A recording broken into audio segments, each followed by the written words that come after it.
অবস্থায় ছিলেন, অ্যালকোহলিক অবস্থায় ছিলেন, এবং দিব্যা বলে টোটালি ড্রাঙ্ক অবস্থায় ছিলেন, মানে নিজেকে সামলানোর মতো তখন সিচুয়েশন ছিল না।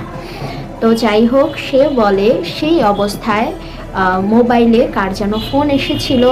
সে মোবাইলে কথা বলতে বলতে এক পর্যায়ে বারান্দায় যায় এবং বারান্দায় গিয়ে বলে রেলিংয়ের সামনে বসে, এবং রেলিং থেকে এক সময় পিচ্ছিল হয়ে ধপাস করে পড়ে যায়। এবং শোনা যায় যে যখন সে রেলিং থেকে পড়ে যাচ্ছিল, ব্যালেন্স যখন করতে নিবে, তার পোশাকটা বলে কোন সময় যেন আটকে যায় একটা জিনিসের সঙ্গে, এবং নিজেকে ওভাবে কন্ট্রোল করতে পারেনি, নিয়ন্ত্রণে রাখতে পারেনি, যার কারণে ব্যালেন্স হারিয়ে পড়ে যায়।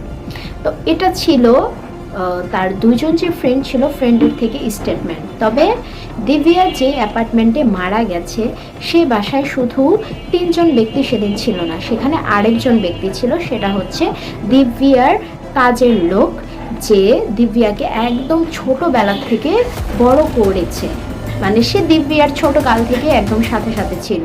তবে সে হয়তো অনেক কিছু জানে, কারণ পুলিশ যখন তাকে জিজ্ঞাসাবাদ করতে নেয়, শোনা যায় যে জিজ্ঞাসাবাদ করার আগেই দিব্যা ভারতীর যেই সার্ভেন্ট ছিল, সে 1 মাসের মধ্যে হার্ট অ্যাটাক করে মারা যায়। আসলে সে সার্ভেন্টের হার্ট অ্যাটাক হয়েছিল নাকি সেটাও হত্যার একটা পরিকল্পনা ছিল বলা যাচ্ছে না, কারণ আমরা যতটুকু জানি যে বড় বড় সেলিব্রিটিদেরকে